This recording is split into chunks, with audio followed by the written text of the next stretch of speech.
by the JNIM in the northern region of Burkina Faso, to be precise, the Titao province. This attack took place on the 14th of February 2026 during the busy hours. Okay, according to reports, the JNIM have been mobilizing for about 2 days. Some were moving in from the border territory of Mopti, and they were moving to the Titao, to the outskirts of the Titao province near the forested area. So, according to information, their objective was one, to destroy communication link, two, destroy logistic capability, so that they would not be able to reach out to the rapid intervention brigade, so that there will be no help, so that they can carry out their aim before help came. So, three, to attack the market so that they can get food supplies. Now, I think the reason why they wanted to destroy the communication link was to obstruct any type of communication with the Rapid Intervention Brigade camp. Now, when the attack started, the JNIM posted a video, because the way the JNIM posts their video is episode by episode, they continue to post videos. So they posted a video and they started shouting Allahu Akbar as they were advancing, and they started shooting. Yeah, thank you so much, brother. They started shooting and they were doing a lot and they were moving. And according to the information we got, they were attacking vulnerable places, places that on a norm, were not covered properly. So, I mean, buildings that people were not there, people were not in those buildings. So the moment information got to the Burkinabe armed forces, they mobilized, because the second objective, apart from destroying the communication link and the logistics, was to attack the military camp. So according to Brant Philip, before the jihadists attacked the military camp, Brant Philip released a statement. He said, and I quote, "JNIM has attacked the Rapid Intervention Brigade camp of the Burkinabe Armed Forces in Titao." And according to what Brant Philip said, he said they took over the camp. So in his comment session, the lovely people of Africa started showing Brant Philip bodies of some of these jihadists. So this is the words of Brant Philip against the bodies of the terrorists. And to save face, because, everybody call you a security analyst, and right away, people have been able to uncover your plots that you are a liar. So to save face, he now made a report. He said, according to local sources. Now, families, let me tell you something. When security analysts say according to local sources, they don't have a clear report. When you hear anybody tell you according to local source, be very, very careful, because the local source is not verifiable. We don't even know. This is something coined by Brant Philip, because normally every terrorist organization has a media outlet through which they can shoot out their propaganda to have whatever impact they want it to have on the mind of the civilians, because the mental warfare is on the civilian and the kinetic warfare is on the military capabilities. So he said, according to local sources, reports that the attack was repelled are false. Even after they showed him bodies, he said they are false. JNIM took control of the BIR camp and the town before withdrawing to the north. Now the question is, why did they withdraw? Did they just withdraw? So, ladies and gentlemen, first of all, now, he said JNIM took control of the camp because that was the plan. But the plan failed very, very bad. If you visit our Telegram channel, you will see the bodies. We can't put it on YouTube. I was planning to make a YouTube video of the falling jihadist and everything. I just felt like, man, this would be very, very terrible. Even if I blur, the video is going to, if I blur the video, they are still going to give us limited hearts. The reason is because the video is long and there are bodies all over the place. So if I blur, you will still be able to see that, okay, these are bodies on the ground. So it was one of the days when the Burkinabe army showed so much brutality. And this brutality for some period of time has been tested and it has been confirmed. Because when you look at some of these terrorists, they had their face, knuckled off and all of that. So thank you so much. Thank you so much. Thank you so much. By design. Thank you so much. So um according to reports, some of the should I say pro Pan-African sources said 94. But from what I am seeing on the ground, from all the reports we gathered, I can say 24 is a credible number. But 94, I don't know. But some hours ago, another video was brought out with some other jihadists on the floor. Now, it wasn't in the same location as the first group of jihadists. Now, these ones that were on the floor was in a different location. I think probably they were trying to escape. You see, I don't know where the motivation of these people come from. Motivation without proper capability is a recipe for failure. The AK-47 that was recovered was just unbelievable. The rocket-propelled grenade charges, the sling. And when you look at the sling, some of the bullets in the sling have been spent. So they really, really had the intention of attacking. And another thing everybody should notice about those people is that they do this thing for PR. Oh, we attack so-so location.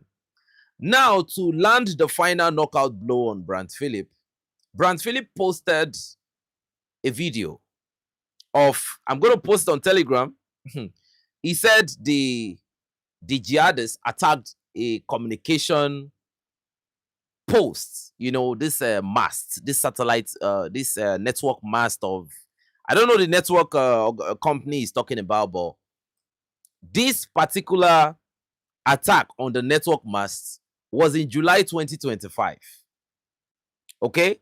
Now, it happened in July 2025, very close to a field. Okay? Very close to a football field. Now, if you look at the video he posted, okay, as an evidence, you will discover that people were playing ball. Some people were moving around, they were moving around in the area. This video was in July when he posted a confirmation. Probably they had local spies on the ground that went there to show a video. So what he did was to save face for the second time, because people started bringing in bodies. So to kind of argue with maybe his fans or something, he now posted the video. You see, we follow information about the Sahel so much. And when it comes to counter-terrorism, okay, I will get you the translated version of the General Abdurrahmani Chiani interview. So, even though I have reduced, thank you so much for following from Grenada. Thank you for coming. Even though I have reduced my counter-terrorism information, sharing, I have not stopped monitoring. And the reason why I had to reduce the sharing is because this is something that deals with a lot of gore, people being smashed open with bullets and all of that. So I just felt like let me just give people a break for a while. So but when propaganda start moving, we stand up. That's what we do. When people start spreading propaganda, that's what we do. We just step up and we go all out. So thank you so much for coming, everyone. I really appreciate everyone for coming. So that was the information for today. So Titao today was a wrap with so many jihadists that are falling. Okay, I don't have a clear information if there were any casualty on the friendly side. To that effect, I want to say something. Have you ever heard any JNIM source say that there was a casualty on their side? According to credible information, if they ever complain about recording casualty, no matter the amount of casualty they record, they are going to be eliminated point blank by their senior colleagues. Point blank.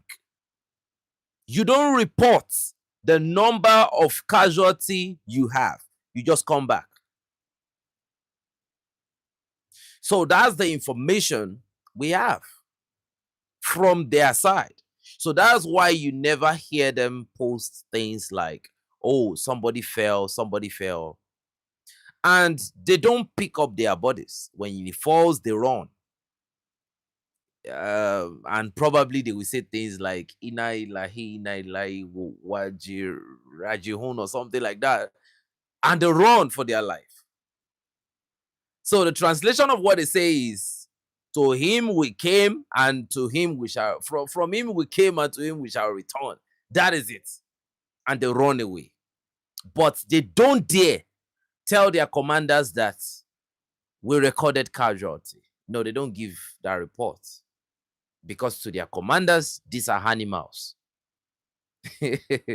So that is a big message from Titao and the brave warriors of Titao that fought valiantly in the defense of their civilians today.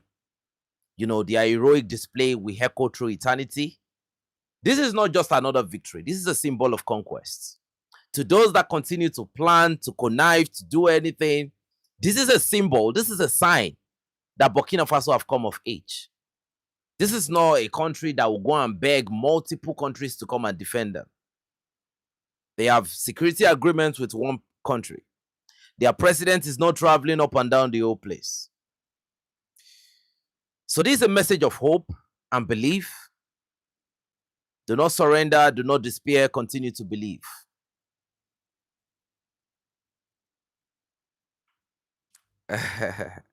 Thank you so much, brother. Thank you so much. So, and in the name of freedom and in the name of our existence, we fight. You see me coming back here? I came back here today not because I'm not tired, but because I don't have a reason to be tired. Some people are on the front line, they are laying down their life because the first neighbor will defend the second neighbor, because if the second neighbor does not defend, if the first neighbor does not defend the second neighbor, the next door will be the door of the first neighbor. So for a lot of brothers in Nigeria that don't understand why we support the Sahel, our door is already the next. Do you get what I mean?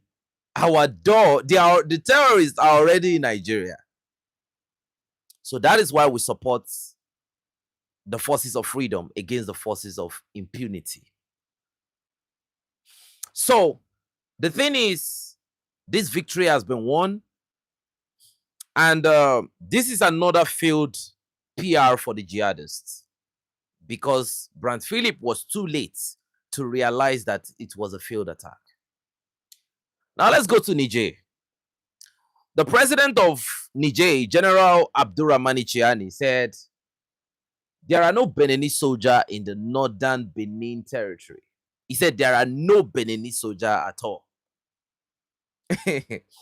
He said the northern Beninese territory is heavily militarized, yet there are no Beninese soldiers. So who are these soldiers he's talking about that are in the northern Beninese soldiers, that are in the northern Beninese territory? He said, number one, the JNIM terrorists. You know that some days ago we posted a video where one of the JNIM commanders was asking for reinforcement to northern Benin.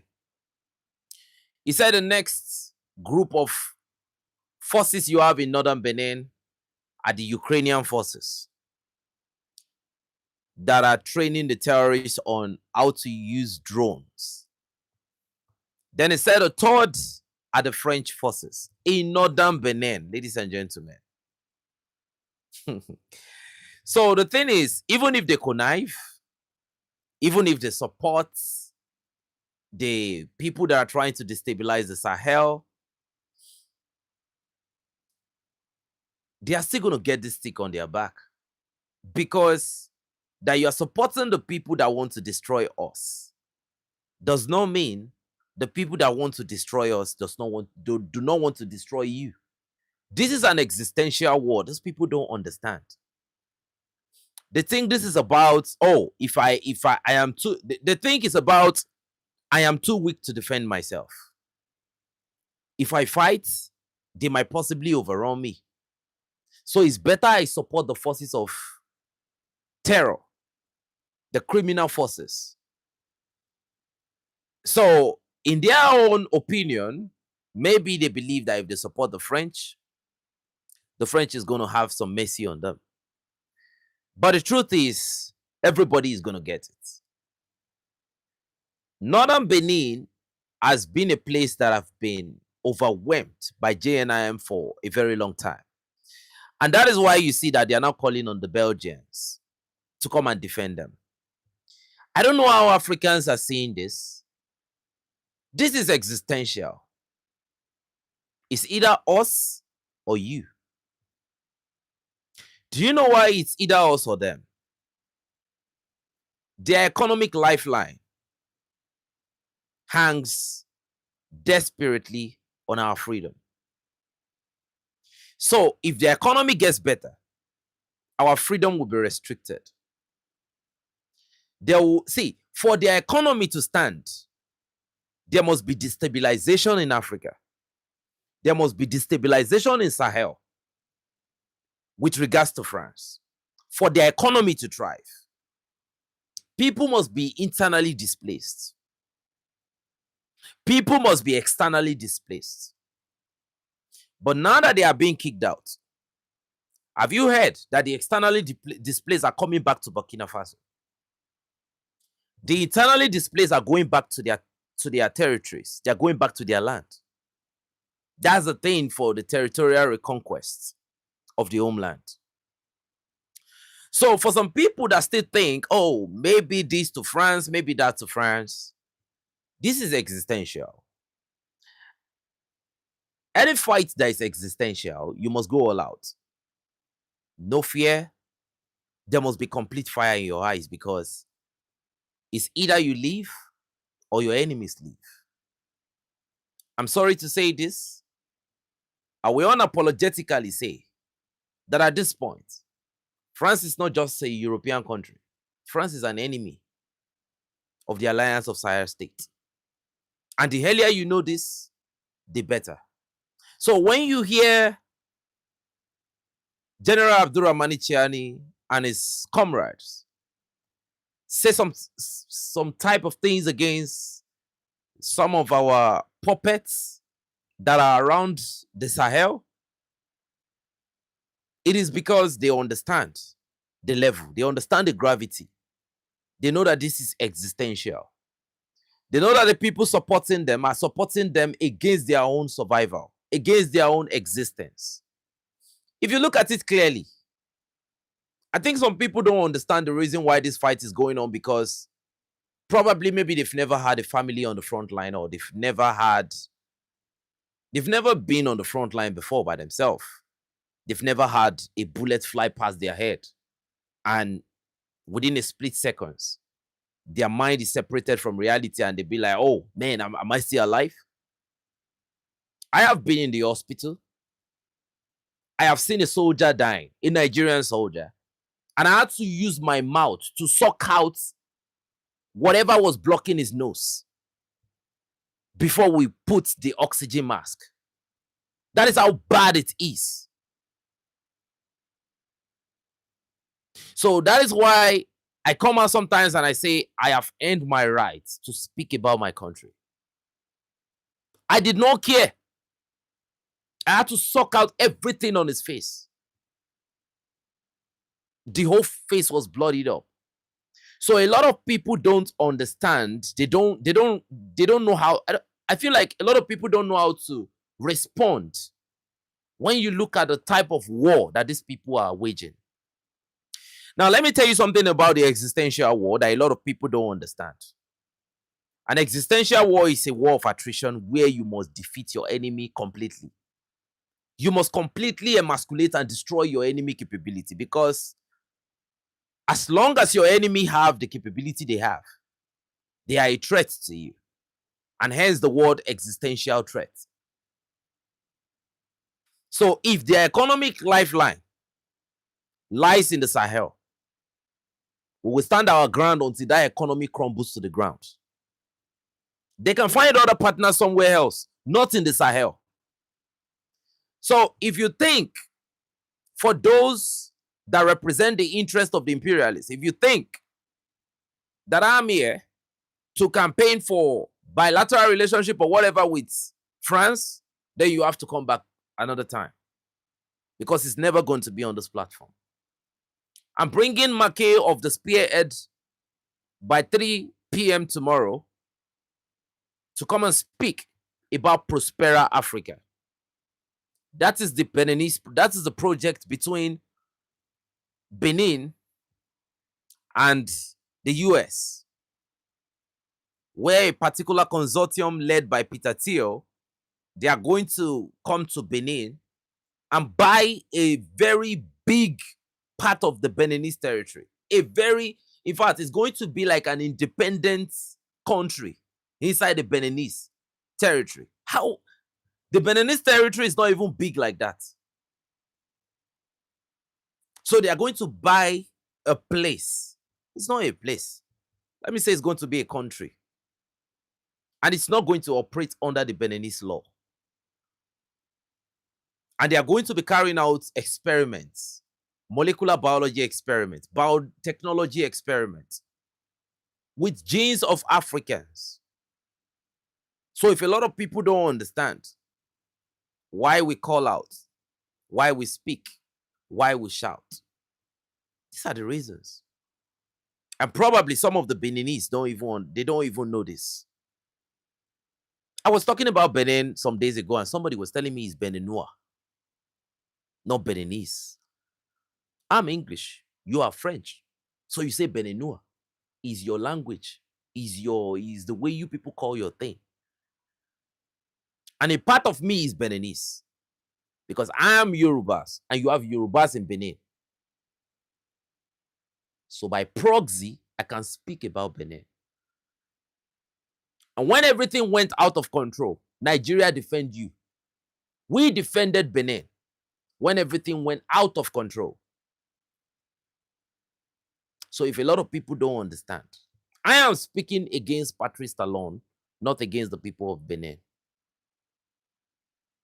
Because when you look at the video of General Abdurrahmani Chiani, where if you look at the video of Patrice Talon today, that is a very, very deceptive video when he was saying that they don't understand what is going on. They don't know. They don't know why the Nigerians closed their territory and all of those things that he was talking about. It's unbelievable when you look at the character of this particular man that called himself a president. My question to the Beninese people is, how did you come to the point of having somebody like that as a president? It doesn't look it. Is this what democracy have? Is this the level that democracy have brought us? To bring us a leader like Patrice Talon that does not understand anything? According to General Abdurrahmani Chiani, he said that the Beninese president said that the only reason why Niger is envious. How can you even say Niger is envious of Benin? For what? Because you have buildings.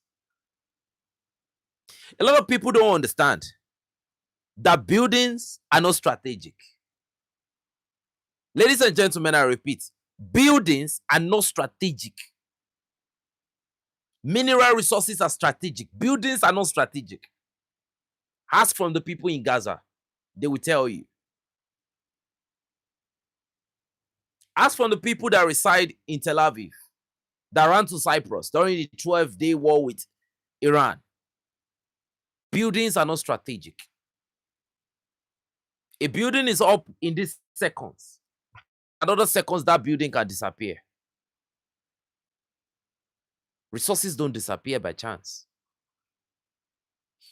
And if there is only a place in Benin where they can even get some sort of natural resources, that can probably change the destiny of Benin tomorrow is northern Benin. And there is no fluke that you have the French there, you have the JNIM there, you have the Ukrainians there, the corrupt Ukrainians. So when we were talking about, we posted a video where the Russians were talking about Ukrainians in the Sahel, right? Training terrorists and all of that. I saw someone in the comment section say things like that Russia is trying to spread the propaganda about Ukraine and all of that. We don't really care about your emotion as regards the Russia and Ukraine war. We care about the facts of what is going on in Africa. And based on the fact that we have, Ukraine is training terrorists in Africa. Ukraine trained terrorists in Mali. Thank you very much. You are a Beninese. I love you, brother. And you must understand that I'm speaking as a family. I'm a Yoruba. If I come to Benin Republic tomorrow, I will adapt like forever. Around this place, we have Togolese, we have Beninese, we have almost everyone around us. And I check on those people every day. So when I look at the behavior of Patrice Talon, I nod my head. I'm not talking because I even hate him as a man. No, it is too heavy. I'm talking from a place of maturity. Thank you so much, brother. Thank you so much. Even the Ivorians, they send me message. They tell me thank you for the job I'm doing. This only means something. The people are tired of these people. We are talking about dictators here. We're not talking about presidents. These people don't represent anybody. And we must come in unity to understand that the people that we are going against, whose interests we speak against at all time, is the interest of the French. The French children is either their children or your children. Whoever you are, as long as you're in West Africa and wherever the French influence exists, it's either their children that are not born or the ones that are still crawling or your own children. The Project Africa is a project that goes with the determination of European enjoying the wealth of Africa without Africans. And hence come Project Africa that came with terrorism. Terrorism is a face. And it comes with depopulation. I mean, heavy depopulation. Because looking at it, you will see that most of their PR, their social media propaganda, they talk about how the population of Africa could be a threat. Hence, the heavy terrorist attack in Nigeria. JNIM, Lakurawa, bandits, Boko Haram, ISWAP, Wulo Wulo. That's 6. And probably even more. Look at the number of jihadists in Mali, Burkina Faso, and Niger. This is a coalition of all these people. Thank you very much. No, look, families, look, let's not even say the French here. Let's not say the French. Gone are the days where we are going to be judged by our complexion. We live in a time where we are going to be judged by the content of our character. We are beyond complexion at this point. We are beyond race at this point. We are one of the greatest race on the planet. It's no fluke. Don't let anybody tell you about yourself based on what is written with ink. You can actually know who we are by just mere comparison. We are the greater race. I'm sorry to say this, but I'm not supposed to say this, but man, I don't have to say this, but there are levels to this that if I continue to go like this, man, this will become explosive, but I don't need to. Okay. What I would say is this. This is a war of the Europeans. This is not a war of France. Where was the security summit they have? The failed security summit they went to have. The discussion about the Sahel state with some puppets. Now, let me tell you something. The Berlin conference. Don't be shocked that there were some Africans that were involved in that division of Africa. It's not possible for you to. Yoruba will say, "Wọ́n fa orí olórí lẹ́yìn ẹ̀."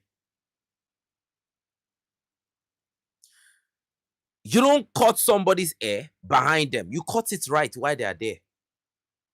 Africans were there. Terrible ones. And their progenies are still among us today. So when you see the behavior of some puppets, don't worry. The treacherous gene lives on. Now, I do know that Patrice Talon does not represent, thank you so much, brother. Patrice Talon does not represent the interests of the Beninese people. He does not. Benin can be fine. Benin can be fine. But Benin can be finer. Benin is great, but Benin can be greater.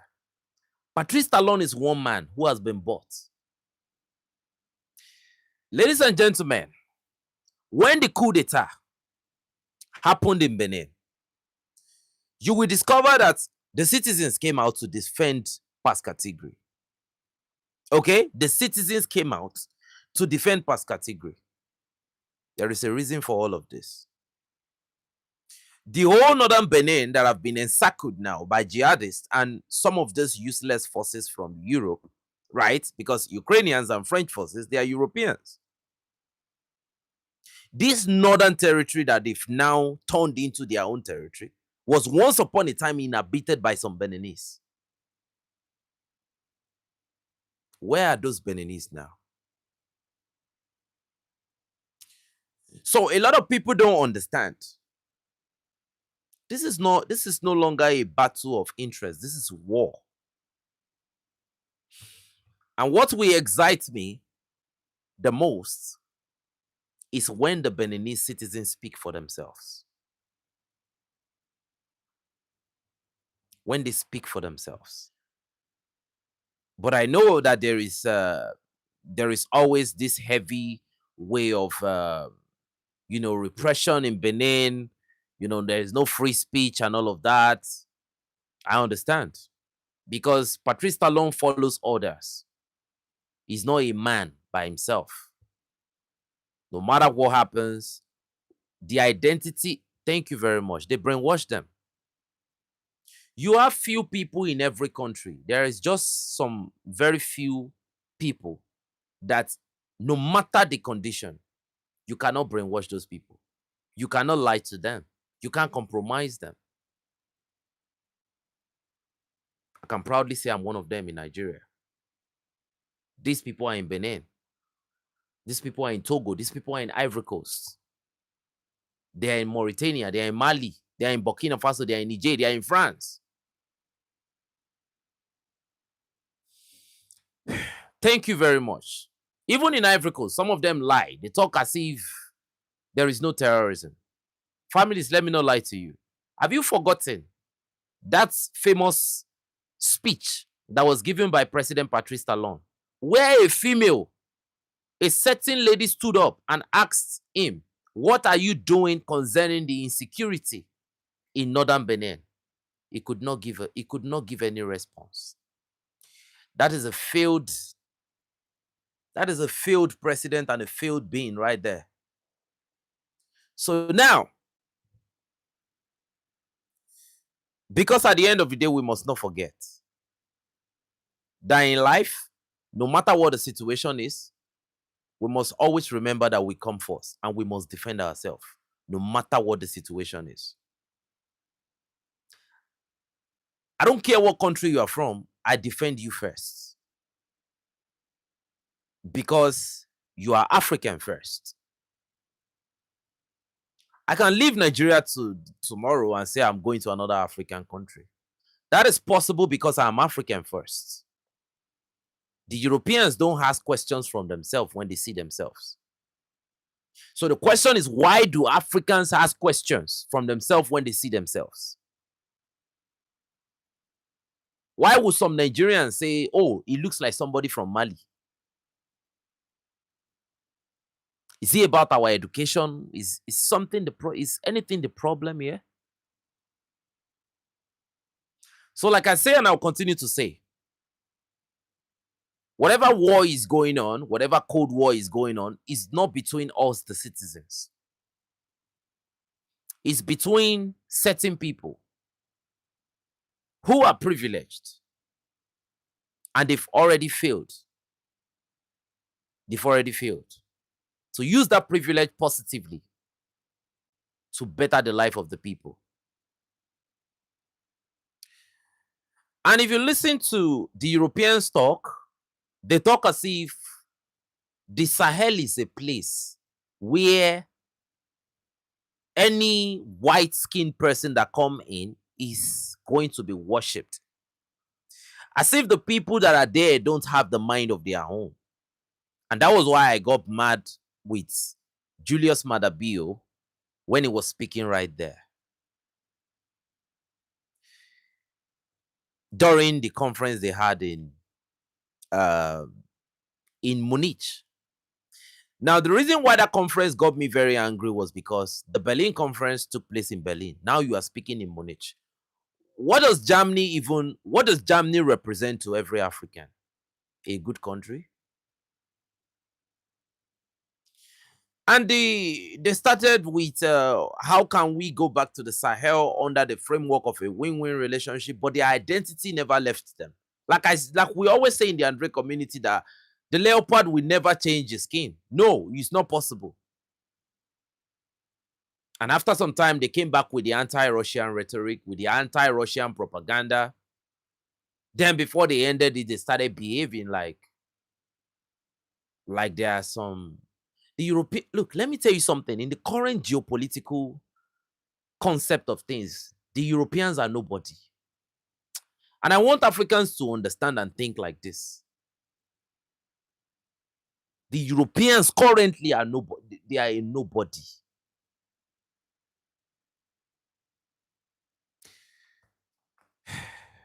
And when I was looking at their faces in that Munich conference, I was nodding my head that these are people that are fighting for their survival so bad because their economy is already so bad.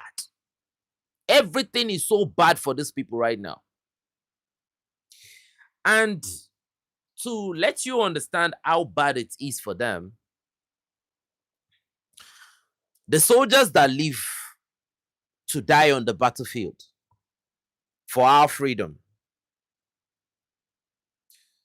the fact that they died and they lay down their life, they are laying down their life because they want us to survive from these treacherous Europeans. The only reason why the Europeans are still fighting this war in Africa is because they've been able to get certain people compromised. Do you think we can hold? Do you think it's possible for us to go back to the 18th century or probably when they came and invaded? It's not possible. They won't try that. Air power. As long as African countries have a strategic partnership to get the air cover, if they come through the ground, none of them will leave. None of them will walk out of the continent of Africa if they come through the ground.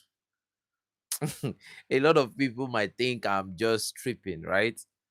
But I'm not. I'm telling you the truth. The jihadists that go back and forth, some of them drop, some of them are coming back, some of them drop, some of them run. The Africans, don't forget. The first time that French livestock that was training jihadists went to the Diori Amani to get some fight under his belt, he did not return. So, thank you so much. So, Let us understand that today it is the Sahel. You see, what pains me the most is when I listen to some of this European speech, they talk about a collective contribution to get themselves back in Africa. But when it comes to Africa, you have some people that whose existence is basically on division. Their economic relevance is based on division. Everything they do, they exist on division. We might have our differences, but I can categorically tell you that there are some time that we need to banish the concept of this is my tribe, this is your tribe, this is this. Africans first. Africans first. When you enter that taxi, when you get out of your house, how do you look at your neighbors? How do you look at all of them, regardless of their tribe? Your man, nobody was born with this hate. This was a manipulation that came after several years of education, so they call it, but it wasn't education, it was manipulation.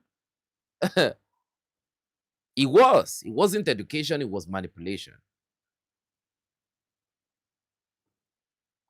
So it will take time. I do understand that it's going to take time for Africans to get out of this chain that have been circled around the heads of so many. It takes time. So that is why I I always motivate myself to come out every day. It is in the fight of the freedom of Africans that get me motivated to not sleep, even when I have sleep all over my eyes, to say this information needs to get out now. It's about now. It's not about tomorrow. The soldiers that live their life on the line of contact, they don't wait till tomorrow before they die. They are dying today so that we can live tomorrow. And we must continue to fight.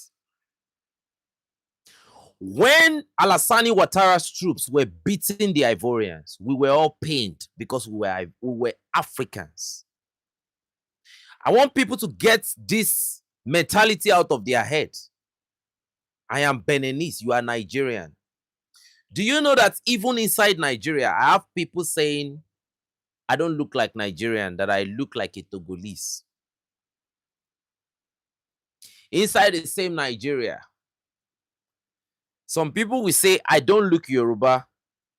They will say, oh, when they saw this cap on my head, they started asking, is he Yoruba? I asked them, where do you think I'm from? They said, I look like Igbo. Then I meet some people some days, they will say, I look like an Hausa person. Which one is it? And through these different pick and poke and guess and, I became a friend of almost all of them. Almost all of them. And why were they my friend?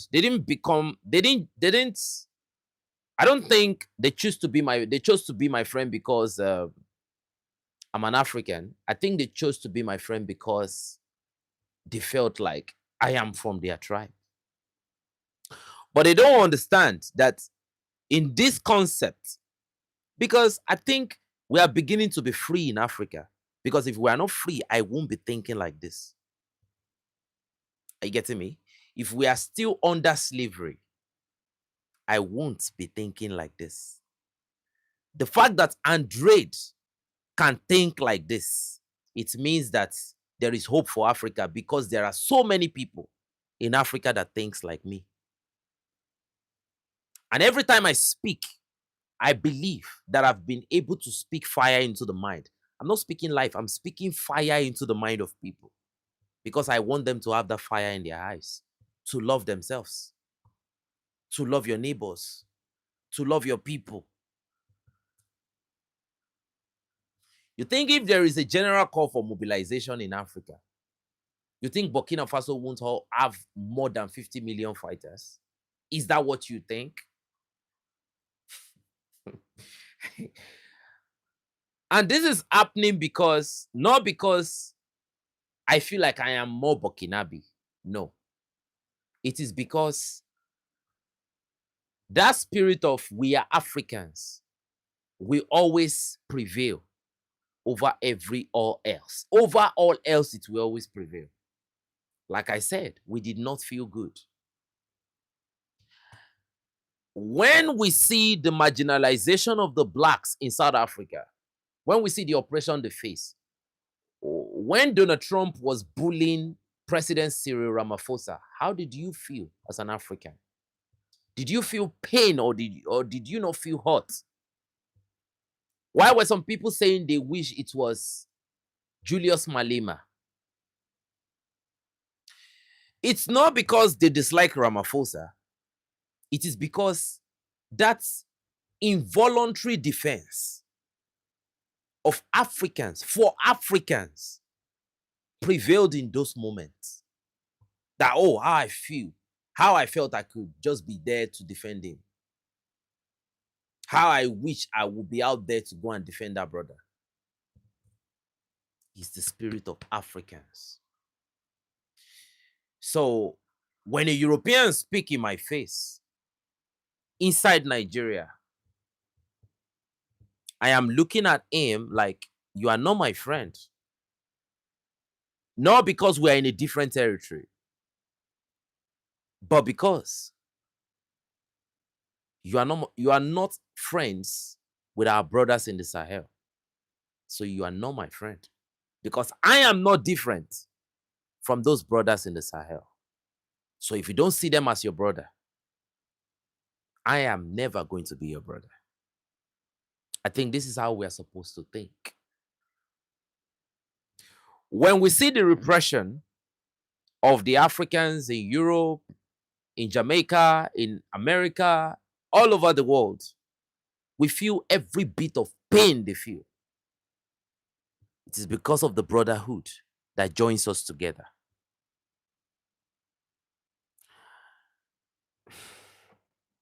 I just hope that people can understand what I'm saying and why I'm saying what I'm saying. This is not a fight for the Sahel alone. This is not a fight for the Beninese alone. This is not a fight for the Nigerians alone. This is not a fight for the Sudanese alone. This is our fight.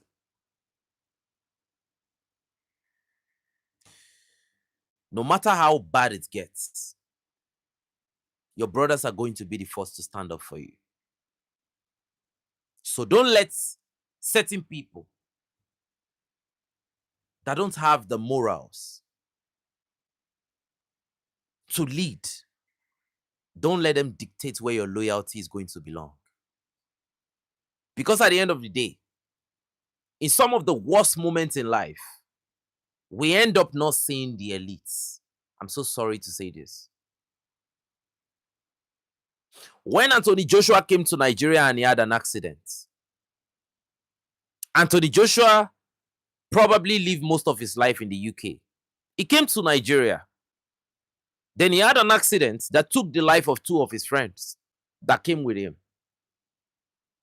The elites were driving past. They didn't stop because it was Anthony Joshua.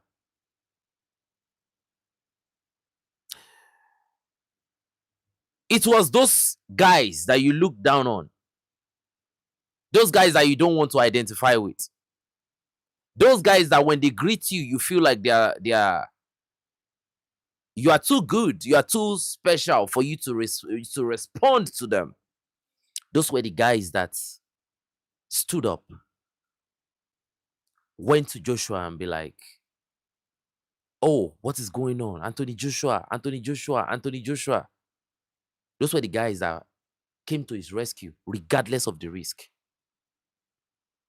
And go and find out this thing I just said all around the world. This is how it goes. This is how it happens.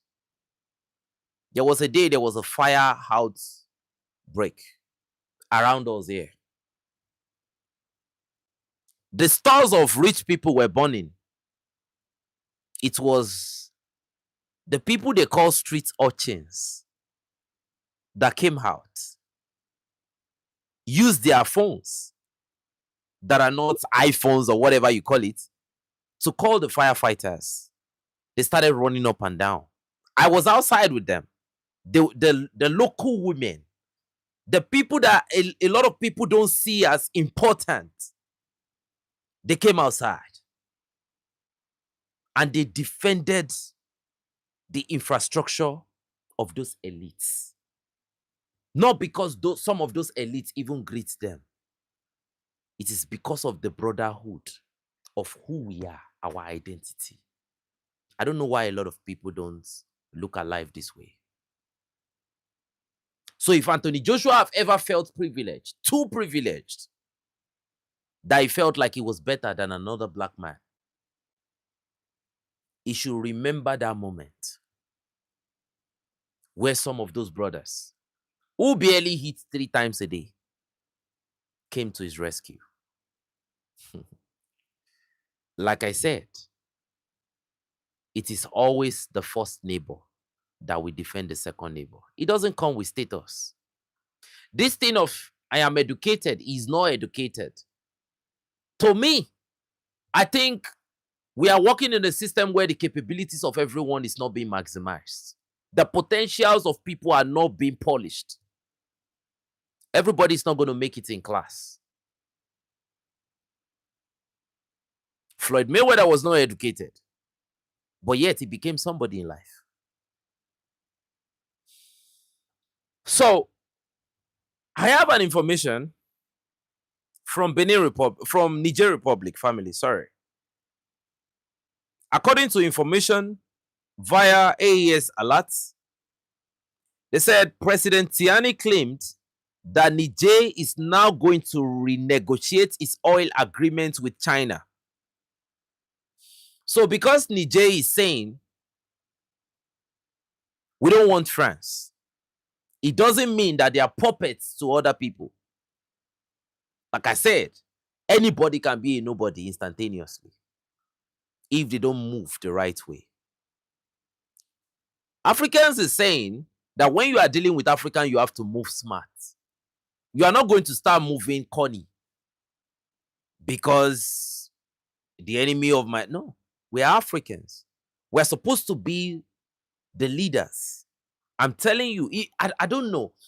Africans need to start thinking strategic, thinking smart. In fact, in your thinking, you should be selfish, not to a fellow Africans. But you should be selfish when it comes to your interests when you are dealing with other people. And you know what I'm talking about. Today you have resources. Do you think anybody will value Africa without resources? Let's think again.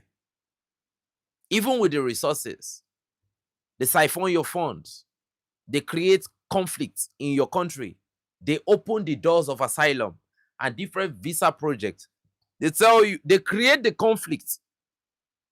They open the door of immigration so that your country becomes so... They do so much in your country so that your country becomes so unbearable and unlivable. A lot of people run out of the country not because of just greener pasture. And they don't understand that that greener pasture thing that they are running to go and get was orchestrated. I want a lot of people that like to do research to go and research more about the CIA. The hardship in your country that made you run away from your country was orchestrated for many years.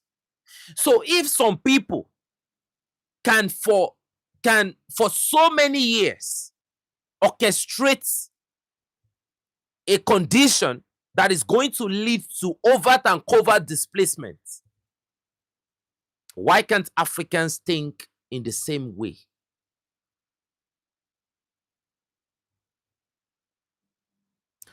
So, let me continue in the French with the information that is here. They said Niger is considering renegotiating this oil deal with France. Chinese National Petroleum Corporation, that is the name of the company, because the Nigerian authority considered the previous deal as unfair. Now, I will be waiting carefully to see the response of the Chinese authorities. And this is where we are going to create a separation between China and France. You see, this is Niger stamping the authority on their sovereignty. According to the recent information they gave, they said Nigerian products will belong to Nigerians. The revenue will stay in Niger because it is their sovereign right. Now, when the Nigerian foreign minister was speaking about energy sovereignty, using their uranium for civilian nuclear energy infrastructure, according to him, he said that they are not only thinking about the alliance of Sahel when it comes to energy sovereignty, that they are thinking about Africans. They are not thinking about just Niger. They are thinking about Africans. So they are not going to prosper alone.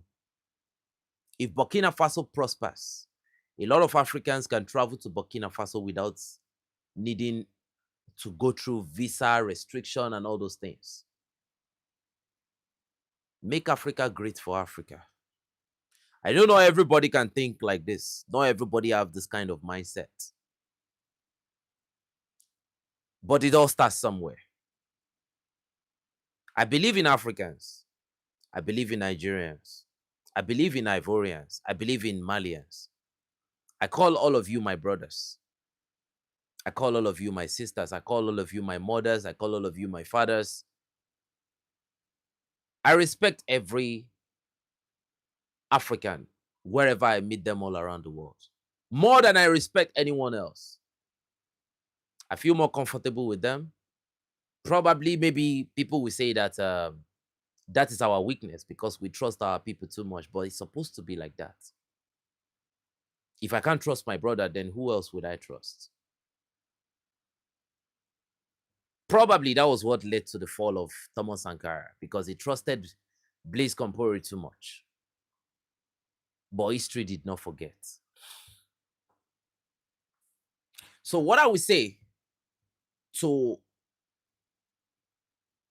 wrap it all up for today is I want us to understand. Yes, I'll give you I'll give you news. I want to use this moment to make a request that everybody should drop their question for the 3 a.m. live stream. Once this live stream uploads, I think we'll have possibly 5 topics. I want to ask Make of the Spearhead 5 questions. So it will be 3 p.m. tomorrow. It's Sunday in Nigeria. 3 p.m. today, sorry. It's Sunday in Nigeria. So after church, we are going to have the session. So according to him, he said I should give him 5 questions, like multiple questions, what we would like to know. So I want to get some of the most important questions that you might want to get an answer to, so that we can ask from our hosts tomorrow. I don't just want it to be my question because I am privileged to represent you in the Android community. I am not Android community. So it must be about your interests, not my own interest. Even if my interest is in what benefits the Android community generally, the questions must be the questions that are of importance and of big priority to the Android community. So it's not about me, it's about the community. So families, I'll be expecting your comments. I'll be expecting your questions on the comments. And possibly you can give us your questions on our Telegram channel if you're on Telegram. I mean, the Prospera Africa is one. so that because he has a lot of information, David Udenyi equally has a lot of information on the Prospera Africa project going on in Benin.